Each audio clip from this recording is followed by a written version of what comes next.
Казахская народная сказка «Кара мерген». В давно прошедшие времена среди казахов жил охотник по имени Кара мерген.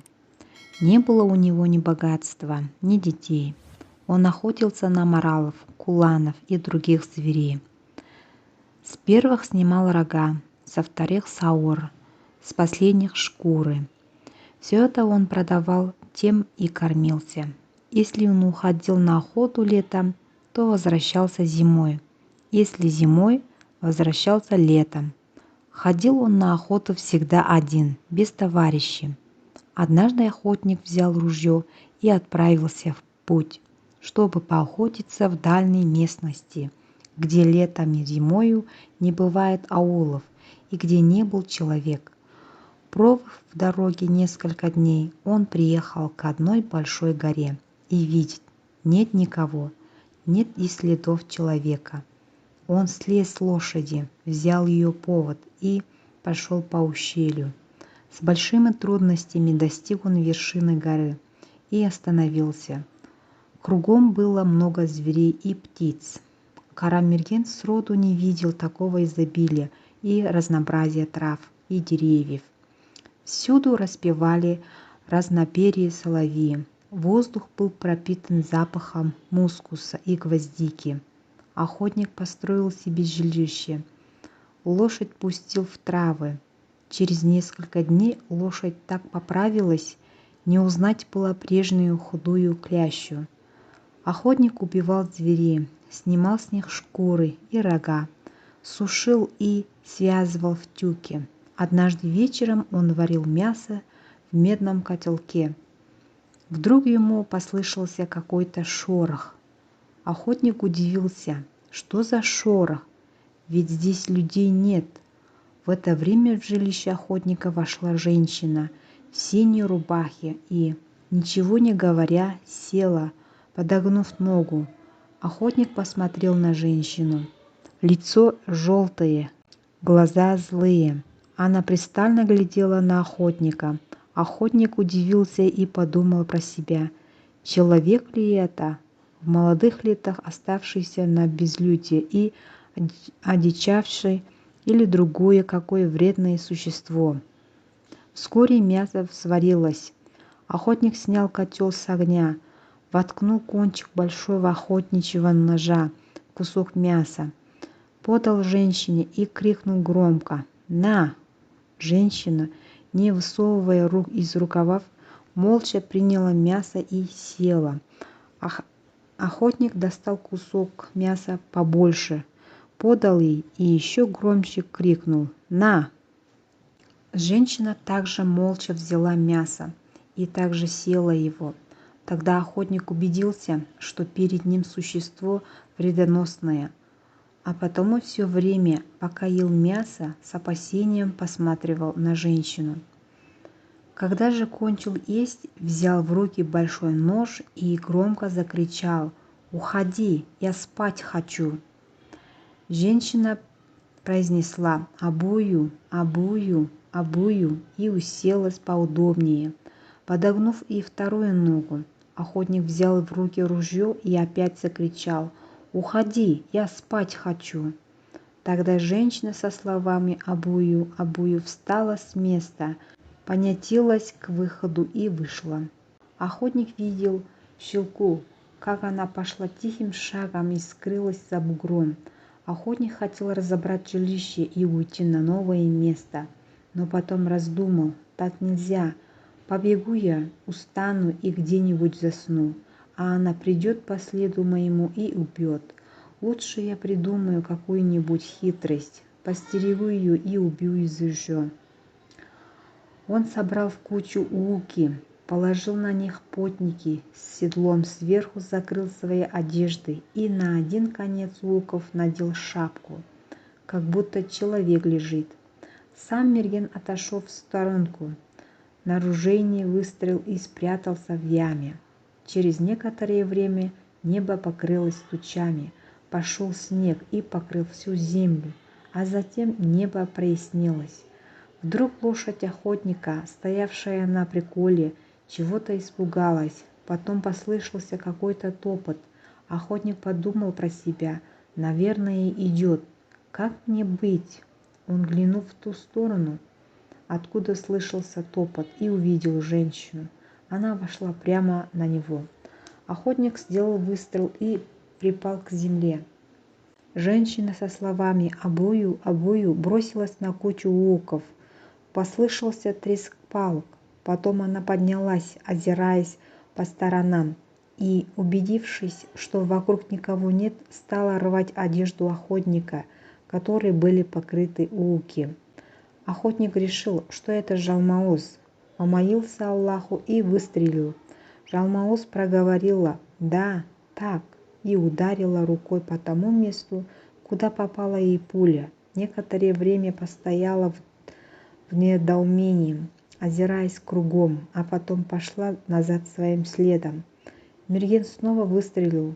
Жалмауз сделала прыжок, снова ударила кулаком по тому месту, куда попала пуля, сказала «так, так» и бросилась бежать.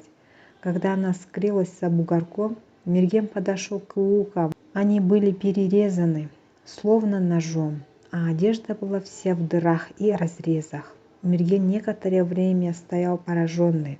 Затем он решил проверить то место, где стояла Жалмауз. Если пуля задела ее, то должна быть кровь, подумал про себя охотник. Осмотрел он то место, где Жалмауз стояла при первом выстреле, и заметил кровь, а на месте второго выстрела кровь текла ручьем. Мерген немного успокоился. Когда стало светло, он отправился по следу Жалмауз и пришел к пещере. Держа ружье наготове, он устроил шум, но Жалмауз не показывалась. Тогда Мерген подошел к пещере, заглянул в нее и увидел мертвую Жалмауз, лежащую ногами к выходу. Мерген слез с лошади, вытащил труп за ноги из пещеры и увидел, что она вся как человек. Только ладони у нее из синего железа и похожи на лезвие ножа, а ногти острые, как пики, и легко вонзаются в камни. Мерген подумал, что у Жалмауз может быть муж, и он может прийти на место происшествия, поэтому поспешил убраться из пещеры. Он отрезал одну руку Жалмауз, сел на лошадь и поехал назад. Мерген собрал шкуры и рога убитых зверей и переехал в другие горы, где также было много зверей, моралов, оленей. Здесь, на новом месте, Мерген увидел одного оленя, подкрался, прицелился, но у него вдруг задрожали руки, он не смог сделать выстрела. «Что за диво?» – подумал он, оглянулся и увидел возле оленя что-то белое. Мерген сделал выстрел в это белое. Оно исчезло, а на это место осталась железная голова змеи. Пуля оторвала голову змеи. Охотник взял эту голову и положил к себе в кожаную сумку, полагая, что это и есть Окжлан, и отправился дальше, чтобы продолжать свою охоту в других горах. В пути Мерген почувствовал боль в боку. Что такое? Он посмотрел на свой бок и увидел, змеиная голова провертела дыру в сумке, шубе, халате, рубахе и штанах и вонзилась в бедро. Мерген испугался и выбросил эту голову. К вечеру он добрался до одной горы и остановился на ночлег. Утром Мерген проснулся и увидел много аулов и много привязанных к юртам кобыл. Юрты были так белы, что на них играли и отражались лучи солнца. Мерген удивился. Откуда это? Здесь никогда не было людей. Демоны это или люди? Поеду к ним. Они, наверное, уже заметили меня. Сел он на лошадь и поехал к аулам. Подъехал и видит, табунщики ловят лошадей. Укрюченные у них из золота, из серебра, а арканы из шелка. Никто не обратил внимания на Мергена.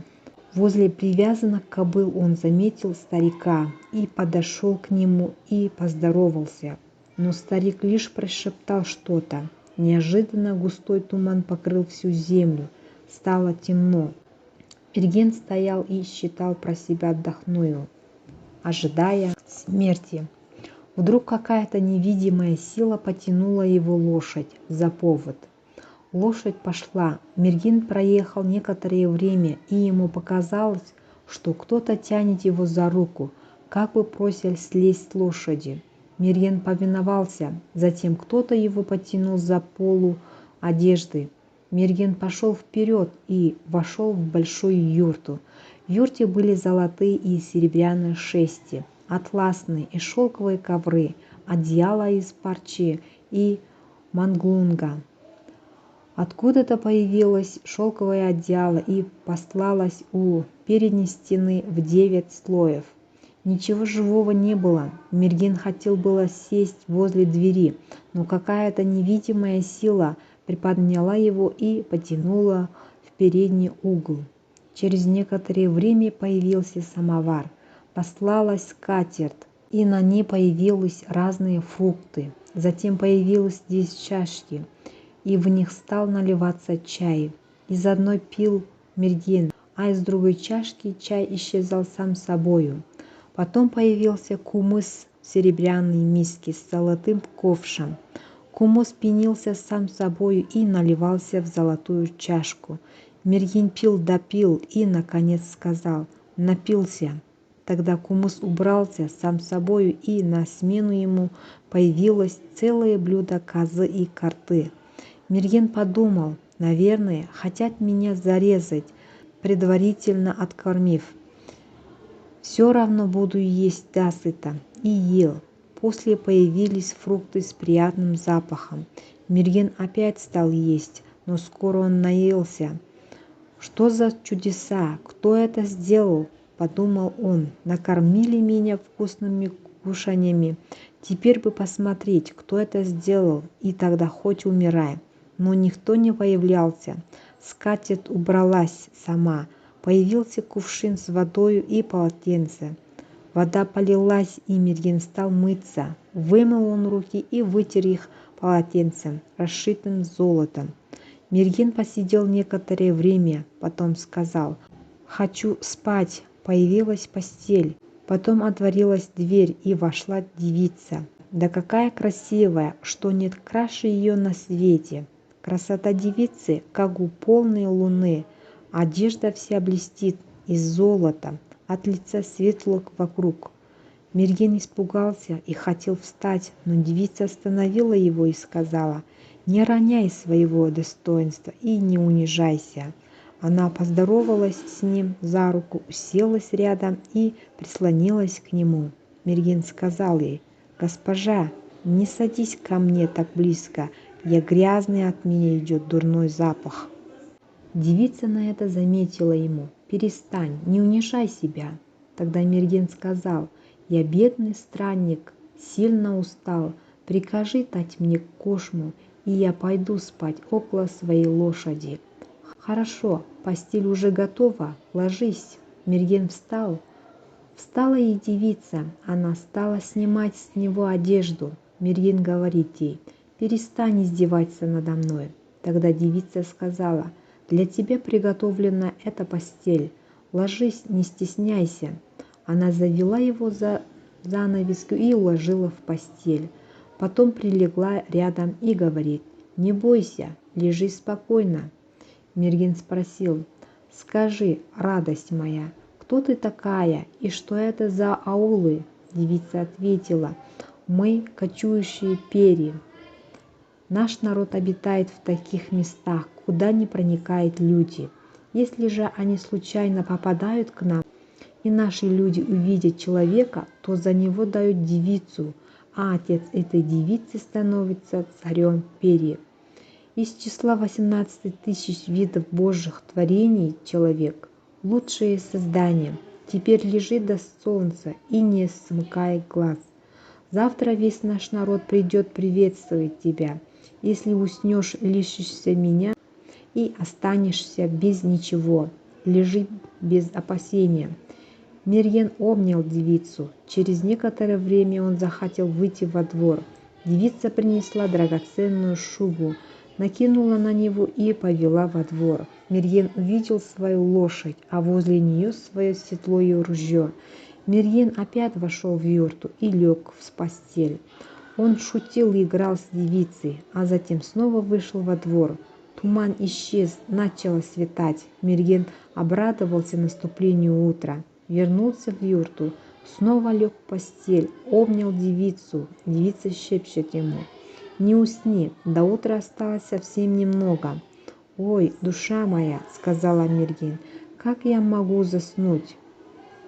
Но, к несчастью, веки у него сомкнулись, и он заснул. А когда проснулся, то ни юрты, ни девицы не было. Мерген спал в отчаянии. Что это такое? Не сон ли это? Оглянулся он вокруг. Лошадь ходит одна на приколе. Ружье стоит, прислоненное к седлу, а сам он лежит на остатках шелкового одеяла. Мерген стал рыдать. «Куда ты? Моя радость ушла». Но как он не плакал, ничего не выплакал. Тогда Мерген говорит: «Сначала, когда увидели меня перья, я боялся, что они убьют меня. Теперь же, наверное, умру с горя». Прожил здесь Мерген несколько дней и вернулся домой.